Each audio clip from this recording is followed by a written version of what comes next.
Hello friends, आप connected हैं target GK with ज्योति से।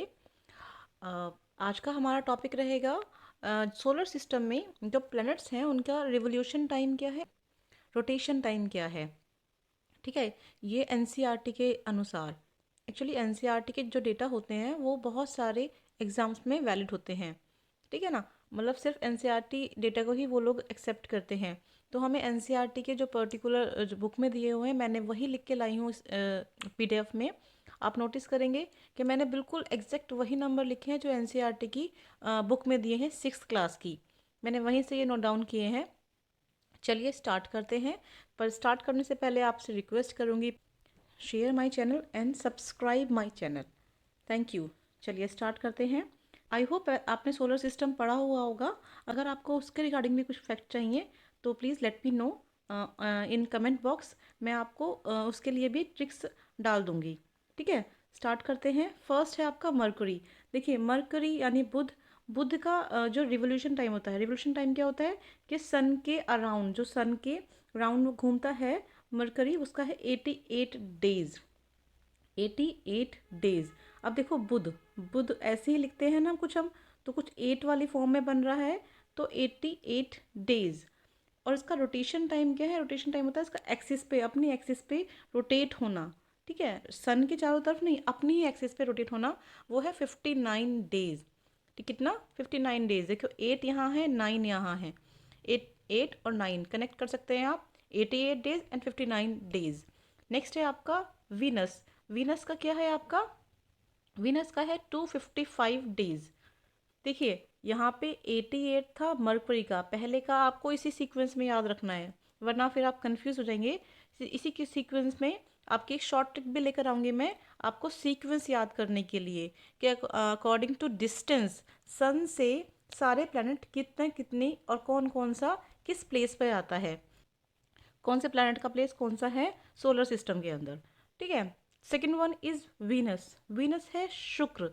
शुक्र का है 255 डेज। आप ये देखेंगे कि जो इनके रिवोल्यूशन डेज हैं वो बढ़ते रहेंगे, क्योंकि जो सन के सबसे पास होगा उसका जो रिवोल्यूशन टाइम होगा वो कम होगा, जो जितना दूर होगा उसका ज़्यादा होगा, क्योंकि डिस्टेंस बढ़ता जाएगा। 255 डेज किसका है? शुक्र का। और इसका रोटेशन टाइम क्या है? 243 डेज। कितना है?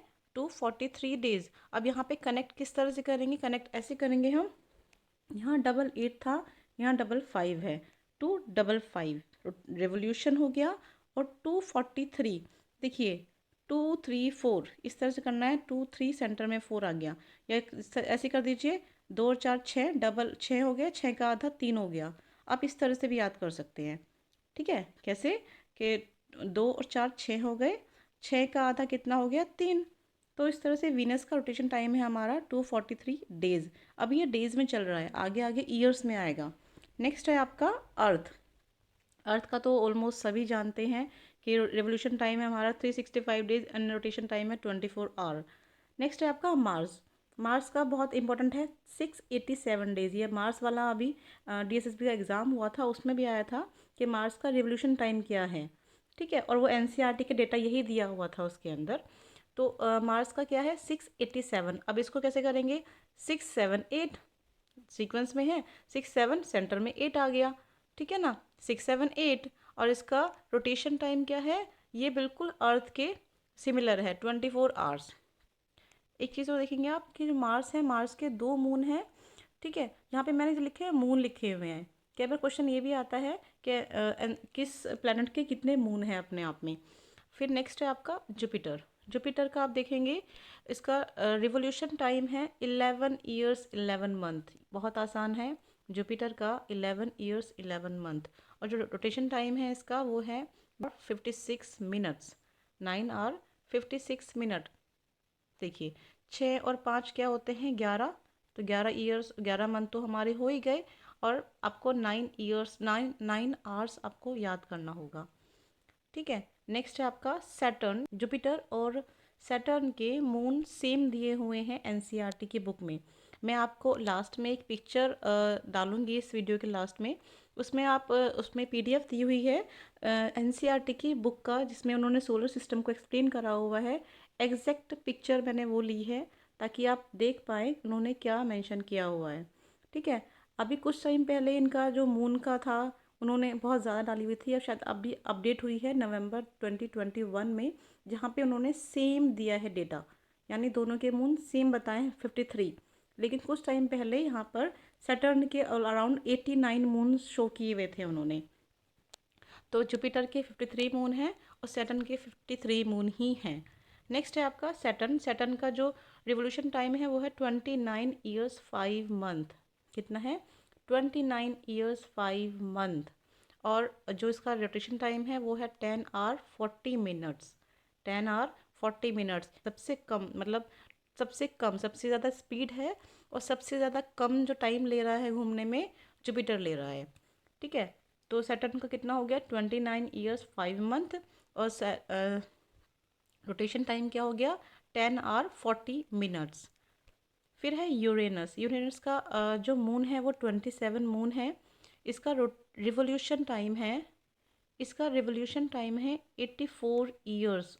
Oh my God, it's really a big digit. 84 years. एक एवरेज मैन की एज भी 84 ईयर्स नहीं होती है जब ये अपना 1 साल पूरा करता है। ठीक है, तो 84 ईयर्स में यूरेनस अपना एक चक्कर पूरा कर रहा है। एक्चुअली मेरी जो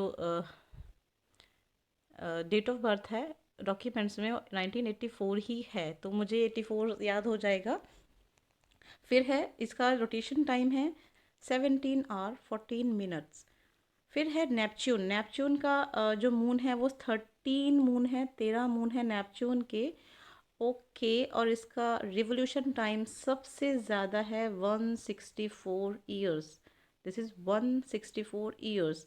एंड जो इसका रोटेशन टाइम है वो 16 आवर्स 7 मिनट्स है। 16 आवर्स 7 मिनट्स। आपको ये डेटा याद ही करना पड़ेगा।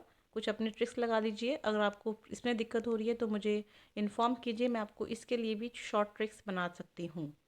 ठीक है, लास्ट में मैंने पीडीएफ डाली है आपके डाउट्स को क्लियर करने के लिए। आई होप आपको ये क्लियर हो गया होगा। Thank you, thank you so much.